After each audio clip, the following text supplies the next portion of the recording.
So now ब्रैडकॉम group, अब देखिए 25 रुपए 30 पैसे का स्टॉक है और यहाँ पर आईटी के अंदर अगर आप देखें तो आपको सॉफ्टवेयर कंपनी मिलेगी, आपको यहाँ पर डेटा इंजीनियरिंग कंपनी मिलेगी, लेकिन आपको यहाँ पर गिनी चुनी कंपनी मिलती है जो कि यहाँ पर डिजिटल मार्केटिंग में आपका रोल निभाते हैं।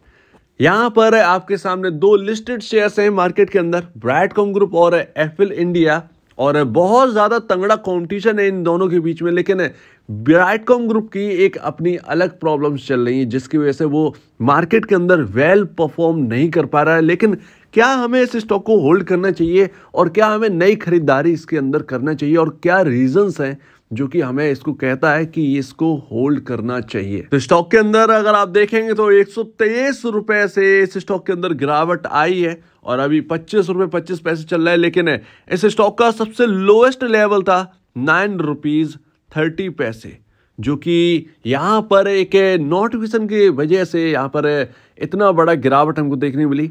ब्रैडकॉम ग्रुप एक प्रॉब्लम्स में फंसा हुआ था, यानी कि फॉरेंसिक ऑडिट कंपनी के कुछ यहाँ पर FY 2021 तक के यहाँ पर ना आपके सामने रिजल्ट्स ऑडिट होते हुए दिखाई दिए, जो कि सेबी ने ऑर्डर दिया था।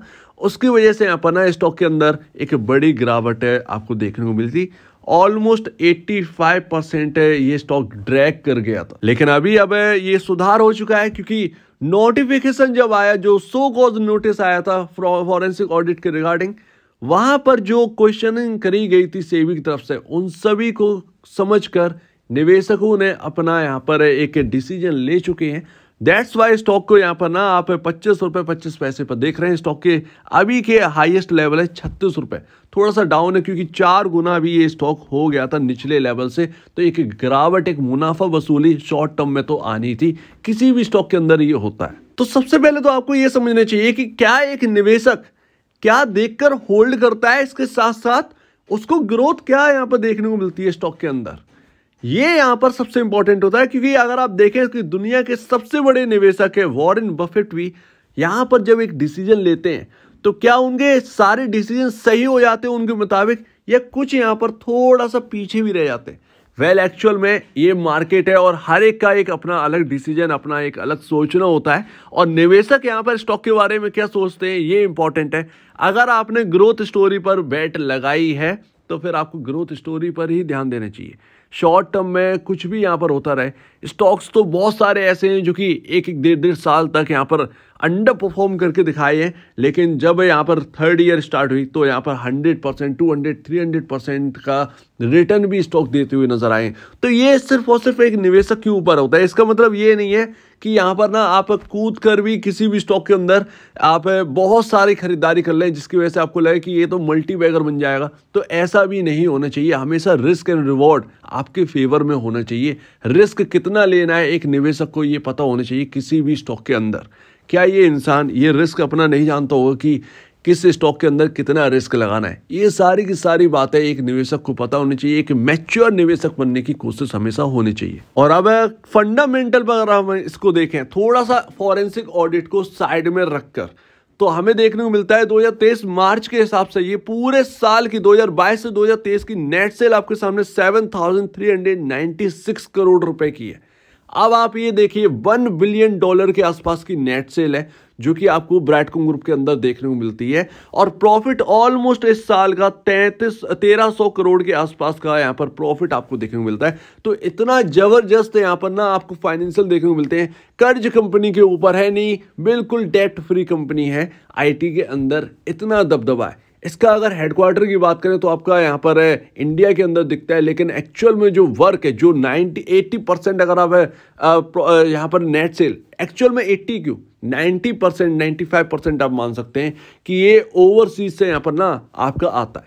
अगर आप देखें आउटसाइड इंडिया तो आपका यूएस, यूरोप, इन सब जगह से इनका रेवेन्यू, सबसे बड़ा रेवेन्यू यहाँ पर आता है। और इंडिया के अंदर खैर वेटेज बहुत कम है। अभी अगर आप देखें डोमेस्टिकली तो थोड़ा सा यहाँ पर वेटेज ही है। और जब ऐसे जबरदस्त फाइनेंशियल है तब आपका जो मार्केट कैप है वो 5098 करोड़ का यहाँ पर देखने को मिलता है, जो कि बहुत ही छोटा मार्केट कैप है। अगर आप वैल्यूएशन वाइज देखें, इसका हाईएस्ट मार्केट कैप 26,000 करोड़ रुपए का था, जो कि यहाँ पर ना आपका अगर देखें तो मल्टीबैगर हो गया। तो 500 करोड़ का मार्केट कैप था जब हमने इस कंपनी के ऊपर बात करना स्टार्ट कर दी। ये वो दिन भी मुझे याद है, ऑलमोस्ट 28 मई 2021 का टाइम था।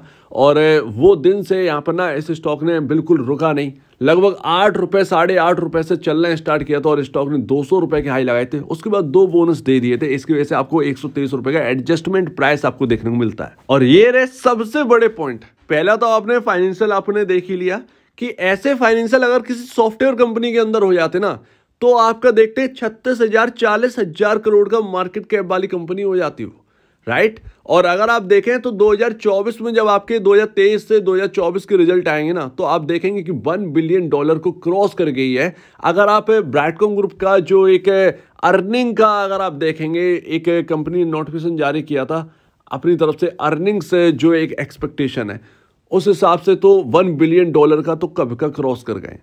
तो अभी आपके सामने दूसरा सबसे बिगेस्ट पॉइंट मिलता है 3.72 का पी रेशियो, जो कि इस स्टॉक के अंदर कहता है कि बहुत ही आईटी के अंदर अगर आप देखें तो फंडामेंटली रिच और सबसे सस्ता अब तक का यहाँ पर ना स्टॉक आपको देखने को मिलता है। गिने चुने 18 से 19 स्टॉक ही है मार्केट के अंदर आईटी के अंदर जिनके अच्छे फंडामेंटल्स हैं। अगर आप देखें उसमें आपके लार्ज कैप भी शामिल है, उसमें आपका विप्रो, इन्फोसिस, टीसीएस, एचसीएल, बाकी वगैरह वगैरह ये सब शामिल है। तब जाकर आपका 18 से 20 स्टॉक्स बनते हैं जो कि फंडामेंटली अच्छे हैं। लेकिन उनमें भी ना अगर आप देखेंगे मिड कैप के अंदर तो पी रेशियोज बहुत हाई है। तो वैल्यूएशन मिड कैप आईटी की बहुत ज़्यादा हाई है।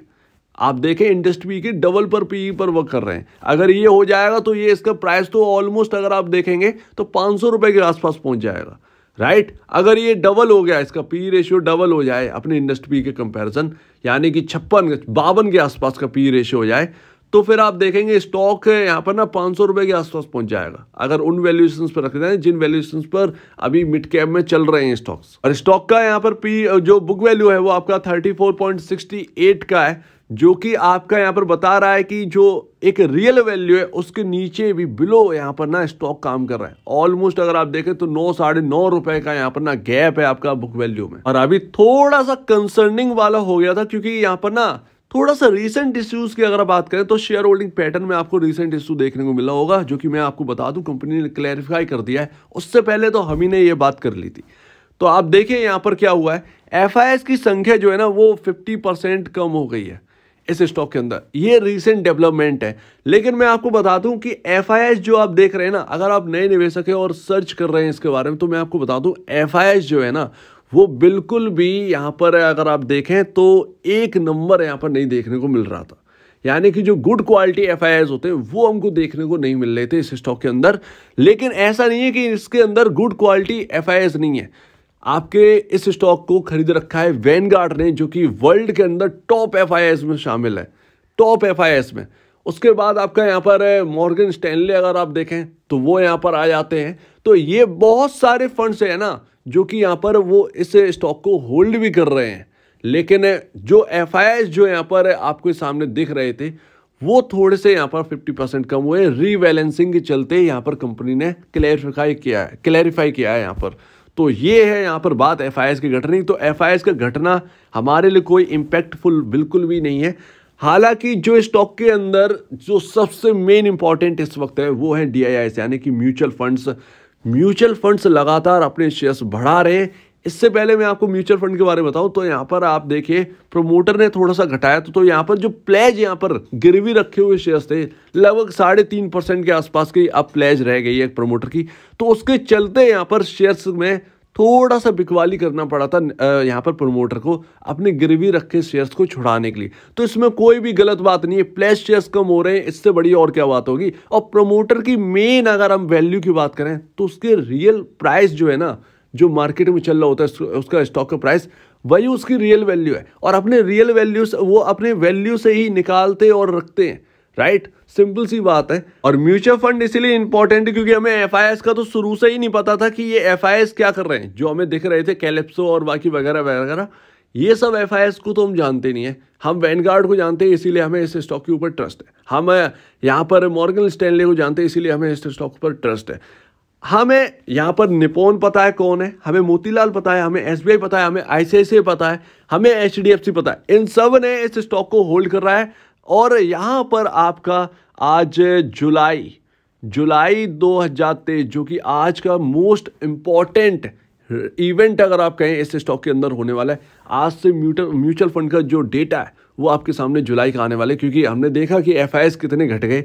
अगर ये जुलाई के पैटर्न में, जो म्यूचुअल फंड का पैटर्न है, अगर म्यूचुअल फंड के अंदर कोई गिरावट आती है तो यहाँ पर स्टॉक के लिए कहीं ना कहीं नेगेटिव यहाँ पर करेगा। लेकिन अगर यहाँ पर एफडीआईज यहाँ पर बढ़ाते हुए नजर आए तो फिर यहाँ पर आप समझिएगा कि इससे बढ़िया पॉजिटिव इस स्टॉक के अंदर कुछ नहीं हो सकता।